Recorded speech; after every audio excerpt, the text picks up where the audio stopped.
ओम नमः शिवाय शिवजी सदा सहाय। ओम नमः शिवाय गुरुजी सदा सहाय। गुरुजी के चरणों में कोटि कोटि नमन। जय गुरुजी संगत जी, स्वागत है आप सभी का फ्रेग्रेंस ऑफ गुरुजी चैनल पर और मैं हूं आपके साथ मनीषा। संगत जी, आज प्रस्तुत है आपके लिए दिव्य आभा अध्याय 38, जिसका शीर्षक है गुरुजी संग चमत्कारी वर्ष। यह जर्नी शेयर की है रिटायर्ड कर्नल दीप्तेंदु शेखर चटर्जी जी ने, जो कि गुड़गांव से हैं। अंकल जी ने अपनी पूरी लाइफ जर्नी शेयर की है, इसलिए अध्याय काफ़ी लंबा है, इसलिए हम इसे 3 भागों में पूरा करेंगे। आज आपके लिए अध्याय 38 का भाग 1 शुरू करते हैं संगत जी। गुरुजी संग चमत्कारी वर्ष। नवंबर 1984 में गुरुजी के संपर्क में आने के पश्चात मैं अपने आप को अति सौभाग्यशाली मानता हूँ। इस अंतराल में अब तक अनेक बार मुझे और मेरे मित्रों व परिचितों को गुरुजी का आशीष मिला है। मैं उनमें से कुछ संस्मरणों का विवरण यहाँ पर कर रहा हूँ। गुरुजी को जब मैं पहली बार मिला तो एक स्कूटर दुर्घटना में मेरी पत्नी के बाएं कंधे का अस्थि बंध टूट गया था। पता लगा कि चंडीगढ़ में एक महापुरुष रह रहे हैं जिनके पास पीजीआई जैसे विख्यात संस्थान के चिकित्सक अपने असाध्य रोगियों को भेजते रहे हैं। हम उनके पास पहुंचे। उस समय से अब तक का 22 वर्ष का समय हमने उस महापुरुष के चरणों में बिताया है। जब हम उनके पास प्रातः 4 बजे पहुंचे तो उन्होंने मेरा हाथ अपने हाथों में ले लिया। मुझे ऐसा प्रतीत हुआ कि मेरे शरीर में अमृत प्रवाह हो रहा है। गुरुजी ने मुझे बताया कि मैंने एक मुखी रुद्राक्ष धारण किया हुआ है। उन्होंने यह भी कहा कि उस पर एक शिवलिंग बना हुआ है, जिसका मैंने विरोध किया। उनके कहने पर मैंने उन्हें वह रुद्राक्ष दिखाया। उन्होंने वह रुद्राक्ष अपने हाथ में लेकर उसे गंभीरता से देखने की मुद्रा बनाई और फिर मुझे उस पर शिवलिंग देखने को कहा। वास्तव में वहाँ एक शिवलिंग था जो उस पर आज तक है। जय गुरुजी। मेरे लिए रुद्राक्ष उपचार। 2 वर्ष से मैं आंत्रशूल से पीड़ित था।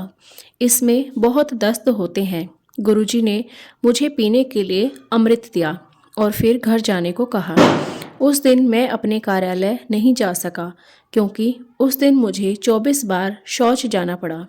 शाम को जब गुरुजी ने फ़ोन करके मेरे स्वास्थ्य के बारे में पूछा तो मैंने उनको बताया कि मेरी स्थिति अत्यंत असहनीय है। उन्होंने उसका प्रतिकूल दृष्टिकोण लेते हुए कहा कि यह अच्छे चिन्ह है, रोग शरीर से बाहर निकल रहा है। अगले दिन प्रातः मुझे लगा कि मैं स्वस्थ हूँ और यह मैंने गुरुजी को बताया। उन्होंने कहा कि अभी रोग शेष है, वह अगले दिन ही ठीक होगा और अपने पास बुलाया। जब मैं उनके पास पहुँचा तो उन्होंने अपने रुद्राक्ष और एक चम्मच से मेरी नाभि को छुआ। छूते ही ऐसा प्रतीत हुआ कि मुझे बिजली का तीव्र झटका लगा है और मैं गिर गया। उन्होंने मुस्कुराकर कहा कि अब रोग से मुक्ति हुई है। उस बिजली के झटके के बाद वह रोग मुझे आज तक नहीं हुआ है। जय गुरुजी। मेरी पत्नी की चिकित्सा हुई। मेरी पत्नी बबली का उपचार करने के लिए गुरुजी एक शनिवार की संध्या को हमारे घर पहुँचे। उनके निर्देशानुसार साबुत उड़द की दाल की 3 रोटियां बनाई गईं। आधी रोटी को शौचालय में डालकर जल प्रवाहित कर दिया गया। शेष 2.5 रोटियों को उन्होंने बबली के कंधे पर रखकर कुछ उच्चारण किया और मेरे हाथ में देकर बोले कि यह एक काले कुत्ते को खिला दूं। मैं भौचक्का था। रात्रि के 9 बजे एक साफ स्वच्छ छावनी क्षेत्र में आवारा कुत्ता, वह भी काला, मिल पाना अति कठिन है। मैंने अपनी शंका गुरुजी को जताई। गुरुजी ने अपने शांत स्वर में मुझे नीचे बाहर जाने को कहा। मैं अचंभित हुआ जब नीचे जाने में ही मुझे एक काला कुत्ता मिल गया। उसी समय बबली का रोग भी समाप्त हो गया। जय गुरुजी। एक दिन जब गुरुजी हमारे घर आए तो घर पर अनेक अतिथि थे। मेरी पत्नी ने बीच में एक बादाम का कटोरा रखा हुआ था। अचानक गुरुजी ने अपनी मुट्ठी भरकर बादाम उठाए और सब अतिथियों को लो अखरोट खाओ, पिस्ता खाओ, किशमिश खाओ कहते हुए बांट दिए। विस्मय की वह बात थी कि जिन फलों का नाम ले रहे थे बादाम उन्हीं में परिवर्तित हो गए थे। जय गुरुजी। अक्षमता का निदान। मेरे एक जवान नायक आनंदन को बाधा दौड़ में पीठ पर गहरी चोट लग गई थी। जवान का उपचार तो हुआ था, पर उस चोट के कारण वह सेना के सब कार्य करने में अक्षम्य हो गया था। उसे सैन्य सेवा से निवृत्त कर घर भेजा जा रहा था। मैं उसे प्रातः 4 बजे गुरुजी के पास ले गया और उनसे उसे स्वस्थ करने के लिए प्रार्थना करी।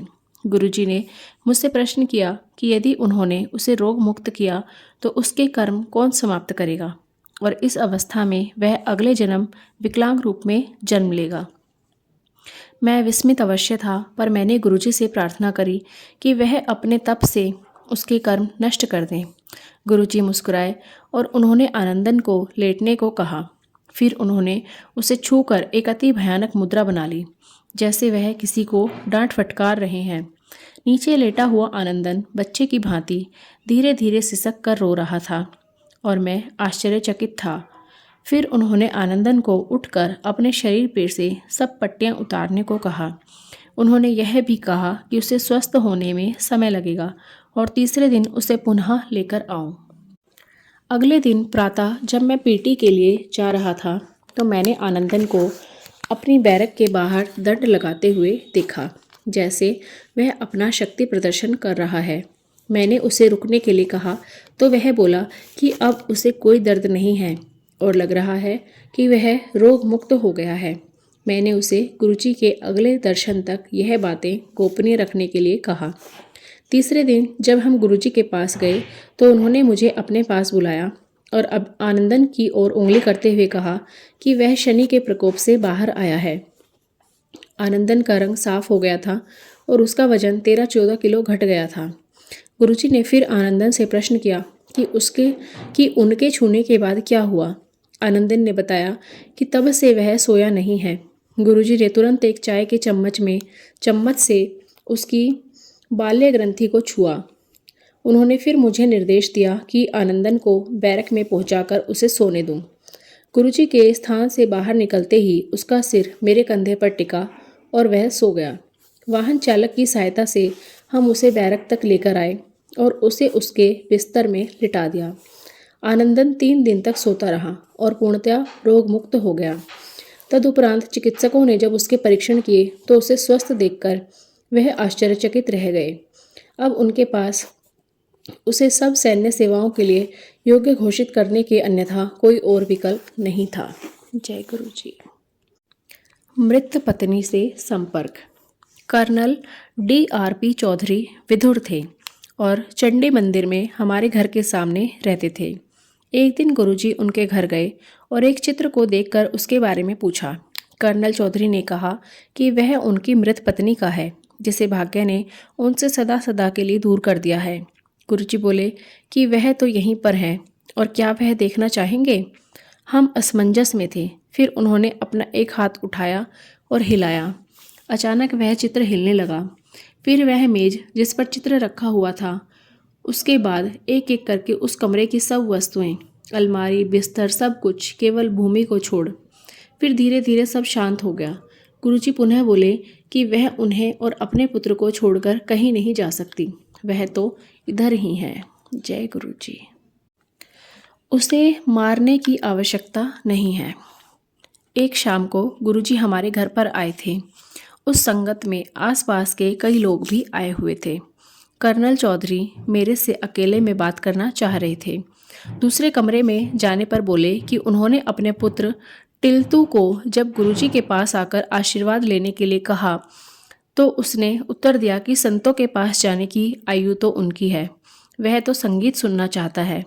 इस बात पर कर्नल चौधरी को क्रोध आ गया और उन्होंने उसे चांटा मार दिया था। वह चाह रहे थे कि मैं जाकर उसे समझाऊं। मैंने उत्तर दिया कि स्थिति को थोड़ा शांत होने देते हैं, उसके बाद मैं उसे समझाऊंगा। उसके बाद हम गुरुजी के चरणों में आकर बैठ गए, जैसे कुछ हुआ ही ना हो। गुरुजी ने कर्नल चौधरी की ओर देखा और बोले कि अब पुत्र बड़ा हो गया है, उसे मारने की क्या आवश्यकता थी। उसी क्षण टिल्तू ने कमरे में प्रवेश करके गुरुजी के चरण स्पर्श किए। जय गुरु जी। जय गुरु जी। अनंतम शुक्राना गुरु जी। तो संगत जी, कैसा लगा अध्याय 38 का भाग 1। अगर आपको सत्संग पसंद आया हो तो वीडियो को लाइक ज़रूर करें चैनल को सब्सक्राइब करें, अन्य संगत परिवार के साथ शेयर करें। अगर आप भी अपना सत्संग हमारे साथ शेयर करना चाहते हैं तो डिस्क्रिप्शन बॉक्स में दिए गए व्हाट्सएप नंबर या ईमेल आईडी पर आप अपना सत्संग रिकॉर्ड करके हमें भेज सकते हैं।